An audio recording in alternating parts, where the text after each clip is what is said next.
A Chinese company says it has developed the country's first facial recognition technology that can identify people when they are wearing a mask, as most are these days because of the coronavirus, and help in the fight against the disease.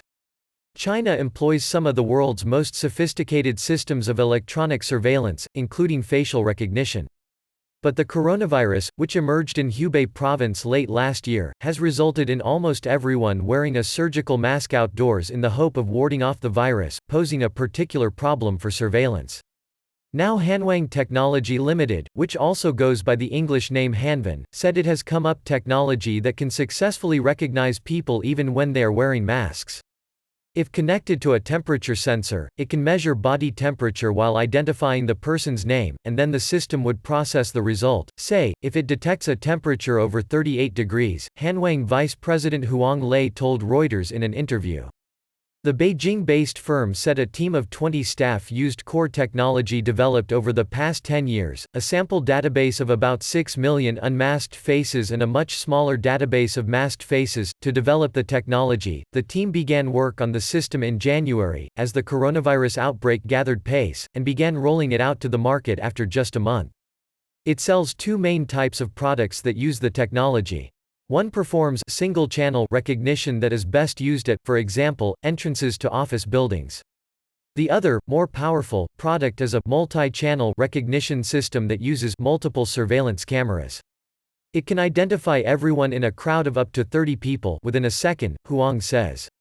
When wearing a mask, the recognition rate can reach about 95%, which can ensure that most people can be identified, Huang said, adding the success rate for people without mask is about 99.5%. A big customer, not surprisingly, is the Ministry of Public Security, which runs the police.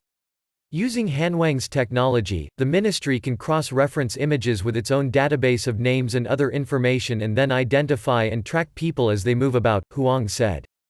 It can detect crime suspects, terrorists or make reports or warnings, he said. But the system struggles to identify people with both a mask and sunglasses, he said. In this situation, all of the key facial information is lost. In such cases recognition is tough. Huang said. The company has about 200 clients in Beijing using the technology, including the police, and expect scores more across 20 provinces to start installing it soon, Huang said. It is not immediately clear how Chinese citizens are reacting to this new technology. When it comes to other surveillance tools being used in the fight against the coronavirus, there has been some grumbling on social media, but most people seem to be accepting extra intrusion, or even embracing it, as a means to deal with the health emergency. Although domestic customers have been driving Hanwang's business, Huang also said he expected more foreign interest, as the virus spreads around the world and more people wear face masks. It not only benefits Chinese people, but also, when the technology is applied globally, it can benefit the world, he said.